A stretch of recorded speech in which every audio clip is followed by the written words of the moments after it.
बिस्मिल्लाहिर्रहमानिर्रहीम। अस्सलाम वालेकुम, welcome back to my channel. आज मैं आपके साथ शेयर करने वाली हूँ कि रेडीमेड कुर्ती वगैरह जो होती है, जो बड़ी साइज़ की होती है, तो इसे आप अपनी साइज़ की कैसे कर सकते हैं, फिटिंग उसकी किस तरह से करते हैं, ऑल्टर किस तरह से की जाती है। तो यहाँ पे मेरे पास कुछ कुर्ती थी, तो इसके अंदर हम आज इस कुर्ती के अंदर आपको ऑल्टर करना सिखाएंगे। तो मेरा जो तरीका है वो बिल्कुल अलग है, तो मैं आज आपको जो है अलग तरीके से इसके अंदर फिटिंग करना सिखाऊंगी। ये शायद आपने यूट्यूब पे पहले कभी नहीं देखा होगा इस तरीके से, इसकी कटिंग मैं आज आपको सिखाने वाली हूँ। तो सबसे पहले आप वो कुर्ती ले लीजिए जिसकी फ़िटिंग आपको करनी है। तो यहाँ पे देखिए मैंने ये कुर्ती ली है, इसे हम खोल के देखिए इस तरह से रख लेंगे पहले। और सबसे पहले आपको इसकी लेंथ देख लेना है। लेंथ अगर आपको ज़्यादा लगती है तो इस टाइम पे आप लेंथ की कटिंग कर सकते हैं, लेकिन मुझे यहाँ पे बिल्कुल ठीक लग रही है तो मैं लेंथ की कटिंग नहीं करूँगी। हम सिर्फ इसके अंदर फिटिंग का निशान लगाएंगे और इसकी कटिंग करेंगे। तो कपड़े को हमें पलटने की बिल्कुल ज़रूरत नहीं है क्योंकि ये कपड़ा काफ़ी चौड़ा है, तो हम बाहर से इसकी कटिंग कर लेंगे। सबसे पहले हम शोल्डर देखेंगे, तो शोल्डर यहाँ पर मुझे बिल्कुल सही लग रहा है। उसके बाद हम चेस्ट देखेंगे, उसके बाद में हमें कमर देखना है, फिर हिप की चौड़ाई हम देख लेंगे और लास्ट में हमें दामन यहाँ पे देखना है कि दामन की चौड़ाई कितनी है। तो चलिए हम स्टार्ट करते हैं। इसके अंदर हम सबसे पहले फिटिंग का हमारा निशान लगा लेते हैं। तो यहाँ पे मैं आपको दिखा देती हूँ, शोल्डर जो है बिल्कुल सही है 4 इंच, इससे ज़्यादा मुझे नहीं चाहिए, ना इससे कम मुझे करना था। उसके बाद में अगर आपको लगता है कि शोल्डर ज़्यादा है तो आपको स्लीव्स यहाँ से निकालनी होगी, लेकिन मैं यहाँ से स्लीव्स नहीं निकालूंगी। उसके बाद में हम चेस्ट पे निशान लगाएंगे। तो चेस्ट मैं यहाँ पे 20 इंच रख रही हूँ, और जब मैं यहाँ पे 20 इंच रखूँगी तो मुझे साइड साइड में एक एक इंच से ज़्यादा सिलाई के लिए मिल रहा है, इसलिए मैं इसे पलट के नहीं कटिंग कर रही हूँ, मैं डायरेक्ट ही यहाँ पे कटिंग करूँगी। और मैं इस तरह से कटिंग करूँगी कि स्लीव्स भी इसमें लगी रहेगी। हाफ स्लीव्स का जो आर्म होल रहेगा उतनी सिर्फ हम कटिंग करेंगे। तो यहाँ पे मैंने चेस्ट की निशान लगा दी है। इसके बाद हम कमर और हिप का निशान लगाएंगे। तो इस तरह से आर्म होल के पास से हम यहाँ से लंबाई 14 इंच रख लेते हैं और 7 इंच पे मैंने यहाँ पे कमर का निशान लगाया है। तो यहाँ से यहाँ तक मैंने देखिए 14 और 7 पे निशान लगाया। सेम यहाँ से हम इस साइड का भी निशान लगा देंगे। 14 पे मैंने निशान लगा दिया है, फिर यहाँ मैंने 7 इंच पे निशान लगाया। लंबाई ले ली हमने इस तरह से हिप की। अगर आपको इस तरह नहीं आता है तो आप अलग तरीके से भी कर सकते हैं, जैसे यहाँ शोल्डर पे मेजर टेप रख के आप डायरेक्ट अपना हिप का निशान लगा सकते हैं 21 या 22 इंच। और कमर भी आप अपने हिसाब से 14 या 15 इंच कर सकते हैं। तो जो भी तरीका आपको सही लगे उस तरीके से आप यहाँ पे निशान लगा सकते हैं। तो अब कमर की हम चौड़ाई ले लेते हैं। तो कमर की जितनी भी मेरी चौड़ाई है उससे हम 2 इंच एक्स्ट्रा उसमें ऐड करेंगे, क्योंकि हम इस कमीज़ में जो है पीछे की तरफ टक्स डालने वाले हैं। तो इसके लिए मैंने यहाँ पे 2 इंच एक्स्ट्रा ले लिया है। तो यहाँ से यहाँ तक 17 रहता है, तो मैं यहाँ पे 19 इंच लूँगी इस तरह से चौड़ाई में। उसके बाद में हम हिप का निशान लगाएंगे। तो हिप के लिए यहाँ से यहाँ तक मुझे 21 इंच लेना है। तो मैंने यहाँ पे देखिए 21 इंच पे निशान लगा दिया है। उसके बाद में इस निशान को हमें मिला देना है। अगर आपकी कमीज़ जो है वो कम कपड़ा है साइड में, तो आप इसे पलट के सिलाई पहले खोल दीजिए, उसके बाद में आप निशान लगाइए। तो जब ज़्यादा चौड़ी अगर कुर्ती रहती है तो आप डायरेक्ट भी इस तरह से इसकी कटिंग कर सकते हैं।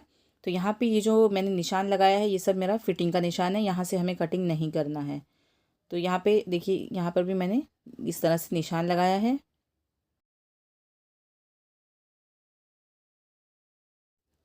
इसके बाद में हमें दामन का निशान लगाना है, तो हम यहाँ पे इसे सीधा कर लेते हैं। और क्योंकि हमने हिप पे 21 इंच पे निशान लगाया था, अगर आप चाहें तो पूरा भी दामन रख सकते हैं क्रॉस में करके, लेकिन यहाँ पे हम स्ट्रेट कमीज़ बना रहे हैं तो यहाँ से यहाँ हम 22 इंच लेंगे, यानी आपका एक एक इंच बढ़ते जाएगा। अगर चेस्ट आपका 20 है तो हिप आपका 21 और दामन उस हिसाब से 22 इंच रहता है। तो यहाँ पे मैंने देखिए 22 इंच पे निशान लगा दिया है। ये बिल्कुल स्ट्रेट कमीज़ है। तो जो हमने निशान लगाया है उतना ही जो है हम रखेंगे, और जो एक्स्ट्रा कपड़ा है यहाँ साइड में वो हम निकाल देंगे कटिंग करके। तो यहाँ पे मैंने 1 इंच एक्स्ट्रा ले लिया था सिलाई के लिए। उसके अलावा जो कपड़ा बचा है वो हम इस तरह निशान लगा देंगे, क्योंकि ये हम कटिंग करके अलग कर देंगे। तो हमारे यहाँ पे देखिए मार्किंग हो गई है। अब हमें आर्म होल का निशान लगाना है, यानी मेन जो इसके अंदर है हमारा आर्म होल, किस तरह से हम फिटिंग कर सकते हैं शॉर्ट में बिल्कुल। तो आपको यहाँ पे बस एक एल शेप बना देना है। देखिए जहाँ से आपको सिलाई करनी है, और आपका जो शोल्डर है उसे हाफ में यहाँ से हम मिला देंगे। ज़्यादा ऊपर तक आपको नहीं मिलाना है। यहाँ पर भी हम एल शेप बना देते हैं। इस तरह से सीधा हमने किया, और सीधा करने के बाद में हमें यहाँ पे गोलाई देनी है। तो हम हल्की से 1 इंच क्रॉस करने के बाद में इस तरह गोलाई दे देंगे। दोनों तरफ से हमें इसी तरह से गोलाई देनी है। तो इतनी देखिए मैंने यहाँ पे 1 इंच क्रॉस करके इस तरह से गोलाई दी है। इसके बाद में हमें हाफ इंच छोड़ के उसकी कटिंग करनी होगी। तो यहाँ पे देखिए हम यहाँ से स्टार्ट कर देंगे हमारी कुर्ती की कटिंग। जो ये एक्स्ट्रा मैंने यहाँ पे निशान लगाया था, तो यहाँ से यहाँ तक हम कटिंग कर लेंगे। और यहाँ पर भी जो एक्स्ट्रा कपड़ा था वो हम कटिंग करके निकाल देंगे और इसे हम बिल्कुल सीधा कर लेंगे इस तरह से।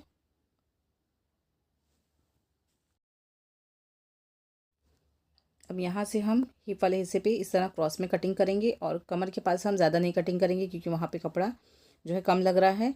अंदर की तरफ है फोल्डिंग में, लेकिन यहाँ से हम कपड़े को अंदर से कट कर लेंगे। तो यहाँ मैंने देखिए हल्की सी सिर्फ कटिंग की है, बहुत ज़्यादा हमने नहीं लिया, बस अंदर से हम यहाँ कटिंग कर रहे हैं और फिर यहाँ पे हम रुक जाएंगे जहाँ पे हमारी स्लीव्स लगी हुई है।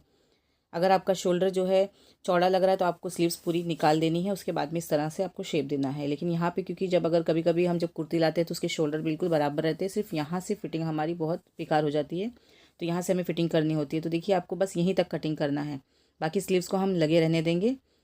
उसके बाद में हम नीचे वाले हिस्से को 1/2 इंच एक्स्ट्रा छोड़ के फिर कटिंग करेंगे, यानी जैसे हम नॉर्मल कुर्ती की कटिंग करते हैं आर्म होल की, बिल्कुल उसी तरह से हम कटिंग करेंगे। देखिए यहाँ से इसके अंदर से भी हम कटिंग करेंगे। जो मैंने निशान लगाया था वहाँ पे से मैंने देखिए कटिंग की है, उसके बाद में 1/2 इंच हम एक्स्ट्रा छोड़ देंगे। उसके बाद में यहाँ बैक की कटिंग हमने कर ली है। तो इस तरह से हमारी कुर्ती देखिए आगे की तरफ से कट गई है। अब स्लीव्स की हमें कटिंग करना है, तो इसके लिए हम पहले स्लीव्स को इस तरह से पहले पलट लेंगे, इसे भी इस तरह से पलट लेंगे हम। उसके बाद इसे सीधा कर दें। सीधा करने के बाद में हमें जो है इसके अंदर निशान लगाना है। तो पहले हम यहाँ पे जो सिलाई है उसे खोल देंगे, यानी ये हिस्सा जो रहेगा हमारा, इसे हम कट कर लेते हैं इस तरह से। तो यहाँ पे देखिए मैंने इसे कट किया है और जो ये एक्स्ट्रा कपड़ा है जो सिलाई के साथ था वो हम निकाल देंगे कटिंग करके। यहाँ पर भी हम एक्स्ट्रा कपड़ा इस तरह से कटिंग करके निकाल देंगे, यानी जैसे स्लीव से बिल्कुल वैसे ही हो रहेगी। एक्स्ट्रा कपड़ा हम यहाँ पे कट करके निकाल देंगे और जो स्लीव्स वहाँ पे अटैच है वो वैसे ही छोड़ देंगे। और ये जो हमारा फिटिंग वाला हिस्सा रहता है यहाँ से हम सिलाई थोड़ी सी खोलेंगे ताकि हमें स्लीव्स लगाने में आसानी हो जाए। उसके बाद में हम यहाँ पे स्लीव्स की गोलाई को मेजर कर लेंगे। तो 5.5 इंच में मैंने यहाँ पे देखिए निशान लगाया है। उसके बाद यहाँ से यहाँ तक हम क्रॉस करके निशान लगा देंगे। उसके बाद में सिलाई के लिए हमें थोड़ी सी जगह छोड़नी है। इसके बाद जो एक्स्ट्रा कपड़ा है उसकी हम कटिंग कर लेंगे इस तरह से। तो एक्स्ट्रा कपड़ा देखिए मैंने कटिंग कर लिया है। अब ये कमीज़ वाला हिस्सा जो थोड़ा सा यहाँ से जॉइंट था इसे भी हम खोल देंगे और देखिए यहाँ पे जो सिलाई के साथ कपड़ा है वो हम निकाल लेंगे कटिंग करके। तो मैंने आर्म होल की तरफ थोड़ा सा कपड़ा छोड़ा है सिलाई के लिए। सेम उसी तरह से हमें दूसरी स्लीव्स को भी करना है। तो हम इसे पहले सीधा करके इस तरह रख देंगे और जो हमने स्लीव्स की कटिंग की थी उसको हम इसके ऊपर रखेंगे और इसके बराबर पर ही हम कटिंग कर देंगे। तो दूसरी स्लीव्स जो है वो कट करना बहुत आसान हो जाता है इस तरह से देखिए। उसके बाद में हम इसके अंदर भी एक्स्ट्रा जो कपड़ा साइड में लगा हुआ है वो हम कटिंग करके निकाल देंगे। यहाँ की सिलाई हमें खोल लेना है और यहाँ से जो है हम कुर्ती की कटिंग में कपड़ा कम नहीं करेंगे, क्योंकि अगर यहाँ से भी कभी कभी कम कर देते हैं तो फिर जब स्लीव्स लगाते हैं तो यहाँ पे कपड़ा कम हो जाता है। लेकिन अगर हम वैसे ही छोड़ देंगे और जब स्लीव्स उसमें अटैच करेंगे तो एक्स्ट्रा जो बचेगा वो बाद में हम स्लीव्स में से कटिंग करके निकाल देंगे। तो इस तरह से देखिए हमारी कुर्ती की कटिंग हो चुकी है। तो इसे लगाने के लिए भी आपको सबसे पहले स्लीव्स को अटैच करना है। तो मैं आपको बताऊँगी किस तरीके से आपको स्लीव्स को इसके अंदर लगाना है। तो देखिए इस तरह की कटिंग आपने शायद पहले कभी नहीं देखी होगी। स्लीव्स को देखिए हमें यहाँ से लगाना है, तो इसे हम सबसे पहले इस तरह से पलट लेंगे और शोल्डर के बिल्कुल बीच में से जहाँ से ये स्लीव्स अटैच है वहीं से हमें लगाना स्टार्ट करना है। तो मैं यहाँ पे आपको पहले पिन लगा के बता देती हूँ ताकि आपको अच्छी तरह से समझ में आ जाए कि स्लीव्स को हमें कैसे इसमें अटैच करना है। तो देखिए यहाँ पे मैंने इस तरह पिन लगा दी है और इसकी किनारे पर भी हम एक पिन लगा देते हैं। तो स्लीव्स को आपको बिल्कुल सेंटर से ही लगाना स्टार्ट करना है और उसके बाद में हम इस तरह से घुमाते जाएंगे और हमारी स्लीव्स को डबल सिलाई करके लगाएंगे। और यहाँ पे बहुत ज़्यादा आपको चौड़ाई से नहीं स्लीव्स लगानी है, बस उतना ही आपको एक पैर की मार्जिन छोड़नी है। सेम हम इसमें भी इसी तरह से करेंगे। और आपको जब आप स्लीव्स लगाएंगे तो आपको कपड़े के ऊपर इस तरह से बिल्कुल बराबर रखते हुए सिलाई लगाना है। कपड़े के ऊपर डबल नहीं चढ़ाना है, बिल्कुल फिनिशिंग के साथ आपको स्लीव्स को अटैच करना है। तो यहाँ पर भी देखिए मैंने पिन लगा दी है। तो बिल्कुल इसी तरह से हम पहले स्लीव्स को अटैच करेंगे इसके अंदर, उसके बाद में हम साइड की फिटिंग इसके अंदर करेंगे। तो देखिए यहाँ पे हम स्लीव्स को लगाने जा रहे हैं। तो बिल्कुल सेंटर से हम यहाँ पे देखिए स्लीव्स को लगा रहे हैं और स्लीव्स लगाते वक्त आपको अच्छी तरह से देख लेना है पीछे कपड़ा फोल्ड तो नहीं है। तो यहाँ पे देखिए बिल्कुल किनारी से हम स्लीव्स को लगा रहे हैं। जब एक किनारे पे आप आ जाएं उसके बाद में आपको टर्न कर लेना है। टर्न करने के बाद में हम डबल सिलाई लगा के स्लीव्स को अटैच कर देंगे। तो यहाँ पे मैंने देखिए दोनों स्लीव्स को अच्छी तरह से इसके अंदर अटैच कर दिया है। अब हमें फिटिंग की सिलाई इसके अंदर लगानी है। तो यहाँ पे हम हमारा जो फिटिंग का निशान था जो हमने कटिंग के वक्त लगाया था बिल्कुल उसी तरह से पलट के हमने यहाँ पे इसकी मार्किंग की है। आप अपने हिसाब से फिटिंग का निशान इसके अंदर लगा लीजिए। दोनों तरफ स्लीव्स पर भी हम निशान लगा लेंगे। अगर आपको इस तरह से स्लीव्स लगाना कंफर्टेबल नहीं है तो आप पहले जो है साइड की सिलाई लगा सकते हैं, उसके बाद में स्लीव्स में भी साइड की सिलाई लगा के एक साथ में गोलाई से भी आप अटैच कर सकते हैं। तो जो भी तरीका आपको सही लगे उस तरीके से आप स्लीव्स को अटैच कर सकते हैं। उसके बाद में हमें यहाँ पे टक्स का निशान लगाना है, जो हमने एक्स्ट्रा हमारे जो कमर का हिस्सा था उसमें हमने लिया था। तो यहाँ पर भी मैंने देखिए टक्स का निशान भी लगा दिया है। अब हम इसके अंदर फिटिंग की सिलाई लगाएंगे। तो जो मैंने मार्किंग की थी उसी के ऊपर से हम सिलाई लगा देंगे। वीडियो पसंद है तो लाइक ज़रूर करिएगा और वीडियो को बगैर स्किप किए हुए देखिएगा तो आपको अच्छी तरह से समझ में आ जाएगा कि कमीज़ को ऑल्टर किस तरह से करते हैं।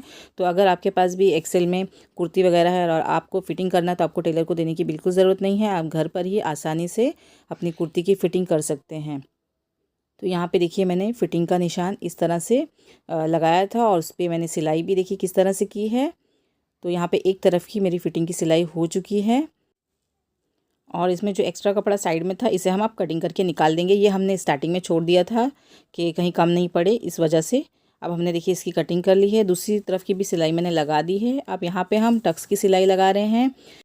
अगर हम कुर्ती में टक्स डालते हैं तो उससे कुर्ती की फ़िटिंग बहुत ज़्यादा अच्छी हो जाती है।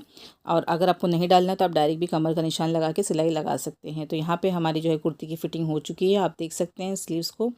और ख़ासकर ये आर्म होल जो हमने देखिए लगाया था, कोई बता ही नहीं सकता है कि हमने किस तरह इसकी कटिंग और स्टिचिंग की है। माशाल्लाह बहुत ही ज़्यादा फिनिशिंग के साथ हमने आर्म होल को इस तरह से अटैच किया है। अब यहाँ पे कुर्ती की फ़िटिंग तो हो चुकी है, अब हमें स्लिट की सिलाई लगानी होगी साइड में। तो ये कॉटन का फैब्रिक है तो हम इसे सिर्फ निशान लगा देंगे। सिलाई का जो भी हमारा रहेगा निशान इस तरह से हम फोल्ड करके इसे अच्छी तरह से दबा देंगे ताकि जब हम सिलाई करें तो ये बहुत ही ज़्यादा आसानी से जो है सिलाई इसके ऊपर हो जाए। बिल्कुल देखिए हम इसे टाइट इस तरह से दबा के निशान लगा लेते हैं। फिर इसी निशान पे हम फोल्ड करेंगे कपड़े को और फिर सिलाई करेंगे। तो डबल फोल्ड करना है हमें और बिल्कुल सीधी सिलाई लगा के हम इसकी सिलाई को कंप्लीट करेंगे। तो इस तरह से आपको कपड़े को डबल फोल्ड करना है और एक सिंगल सिलाई इस पे इस तरह से साइड साइड से हम लगाते हुए चले जाएंगे।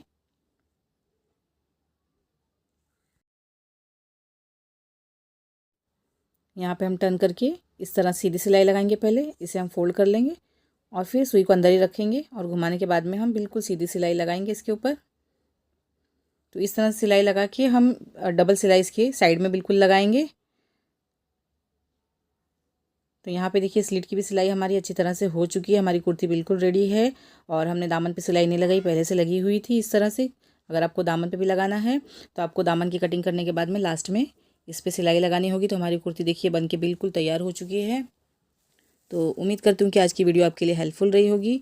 अगर आपको मेरा वीडियो पसंद आए तो इसे लाइक करें, शेयर करें और चैनल पे पहली बार आए तो चैनल को ज़रूर सब्सक्राइब करें और कमेंट करना बिल्कुल ना भूलें। तो मिलते हैं अगली वीडियो में, जब तक के लिए टेक केयर, अल्लाह हाफिज़।